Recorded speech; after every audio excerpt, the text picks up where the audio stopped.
便是通路。难道是信念？传承定在其中。魔体传承，岂容你？你小子不去抢戒指？难道传承在这里？强行灌入他的脑海！快住手！前不过尔尔的后辈。 Halo guys, balik lagi bersama Mimin from Zero. Di video kali ini Mimin bakalan kembali melanjutkan alur cerita Donghua berjudul Linggu Dalu atau Linggu Kontinen bagian ke-113 ya. Seperti biasa, sebelum masuk ke rekap ceritanya, buat kalian yang menonton video ini tapi belum subscribe, tolong di subscribe dulu ya guys. Dan jangan lupa nyalain lonceng biar nggak ketinggalan update terbaru dari channel From Zero. Playlist untuk Donghua ini juga udah tersedia bagi kalian yang baru aja bergabung dan belum nonton episode sebelumnya ya. Ya udah deh, gak usah berlama-lama lagi, langsung saja kita ke rekap ceritanya guys.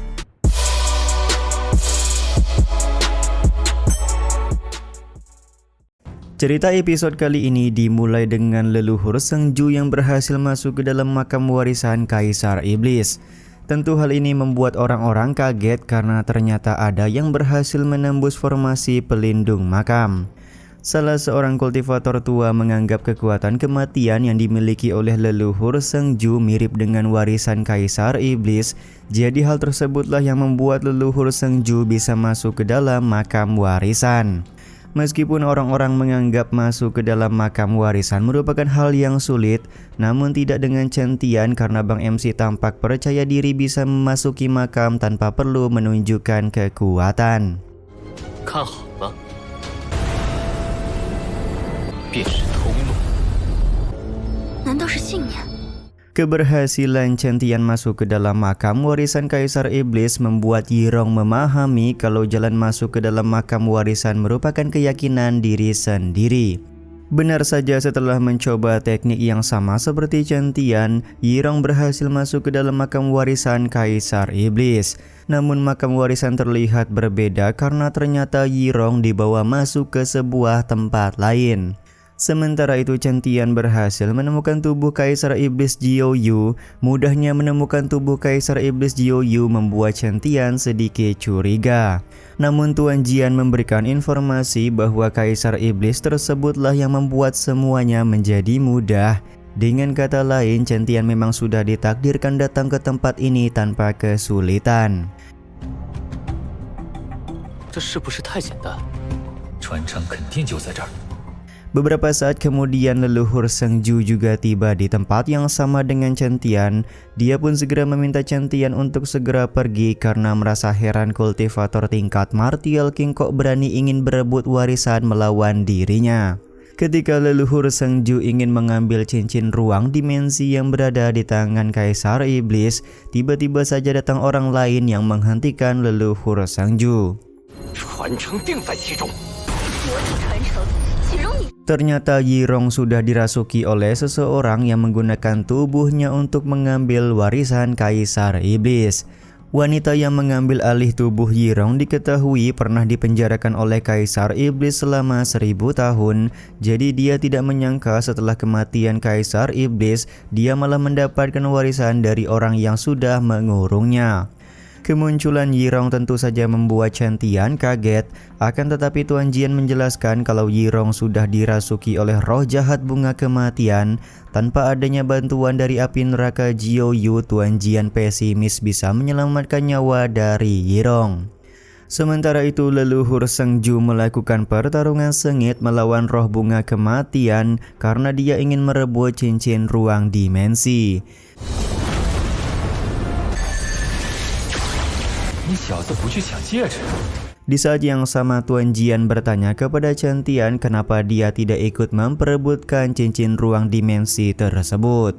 Chen Tian punya persepsi berbeda tentang warisan Kaisar Iblis Jiaoyu. Menurut Bang MC seharusnya warisan tersebut didapatkan dengan cara sulit, tapi kenapa bisa diambil dengan mudah oleh orang lain? Chen Tian kemudian mendekat ke arah tubuh dari Kaisar Iblis serta menemukan tulisan yang mempunyai arti darah menggumpal jiwa Kaisar. Berdasarkan tulisan ini, Bang MC pun langsung meneteskan darahnya ke tubuh Kaisar Iblis Jiuyu.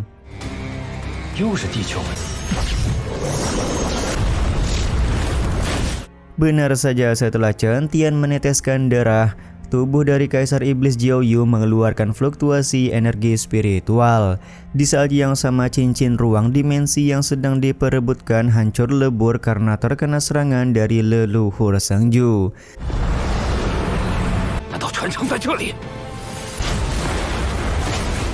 Tiba-tiba saja mayat Kaisar Iblis kembali mengeluarkan energi spiritual yang kuat serta membawa Chen Tian ke tempat warisan Kaisar yang sebenarnya.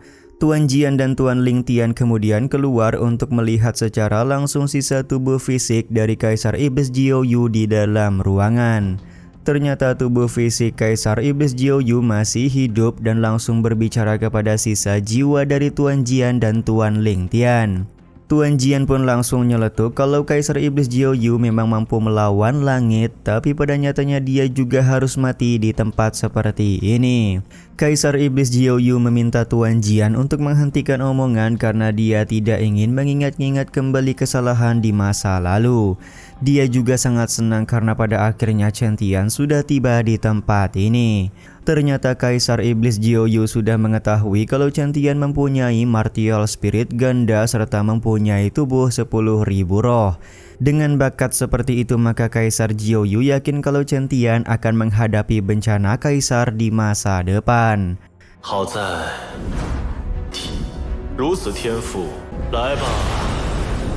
Dengan warisan Kaisar Jiuyu yang tidak terbatas, maka Chen Tian bisa melawan langit. Tanpa keraguan, Kaisar Jiuyu langsung mengeluarkan kitab surgawi kuno untuk mewariskan seluruh kekuatannya kepada Chen Tian. Tuan Jian dan Tuan Ling Tian yang melihat hal ini sangat marah karena Kaisar Jiuyu terlalu memaksakan untuk memberikan warisan kepada Chen Tian, padahal tubuh Chen Tian tidak akan mampu untuk menahannya. Tuan Jian dan Tuan Ling Tian kemudian melakukan serangan kombinasi untuk menghentikan perbuatan dari Kaisar Jiuyu. Namun karena perbedaan kekuatan di antara mereka terlalu jauh, Kaisar Jiuyu berhasil melemparkan Tuan Jian dan Tuan Ling Tian.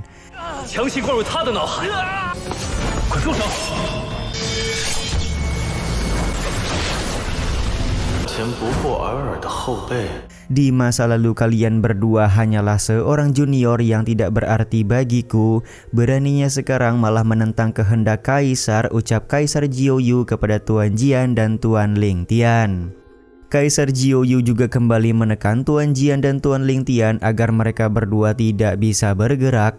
Momen ini pun membuat Tuan Jian berdetak kagum karena hanya dengan secuil kesadaran dari Kaisar Jiuyu saja sudah mempunyai kekuatan seperti ini. Pantas saja di masa lalu dia bisa bersaing melawan langit, ucap Tuan Jian.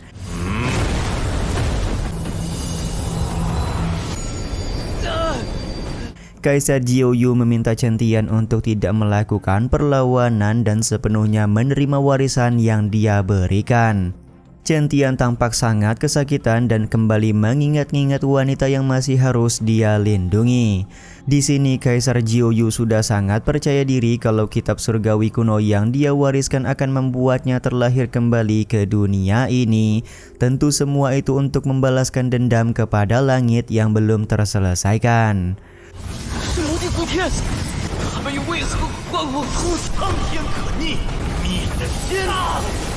Jalan yang aku tempuh kamu tidak berhak untuk menentukannya, ucap Chen Tian sembari mengeluarkan 3 kitab surgawi kuno yang dia miliki. 3 kitab surgawi kuno ini digunakan oleh Bang MC untuk melawan warisan dari Kaisar Jiuyu. Kemunculan 3 kitab surgawi kuno membuat Kaisar Jiuyu kaget karena dia tidak menyangka seorang pemuda seperti Chen Tian sudah memiliki 3 buah kitab surgawi kuno yang bahkan dia sendiri hanya memiliki 1 buah saja.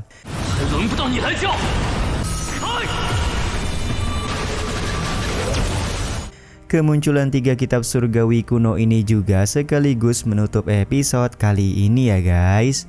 Ya udah deh, sampai di sini dulu aja video kali ini. Mohon maaf jika masih banyak kekurangan dan kesalahan dalam penyampaian kata-kata ya. Terima kasih untuk kalian yang udah pada nonton dan jangan lupa subscribe serta nyalain loncengnya ya guys.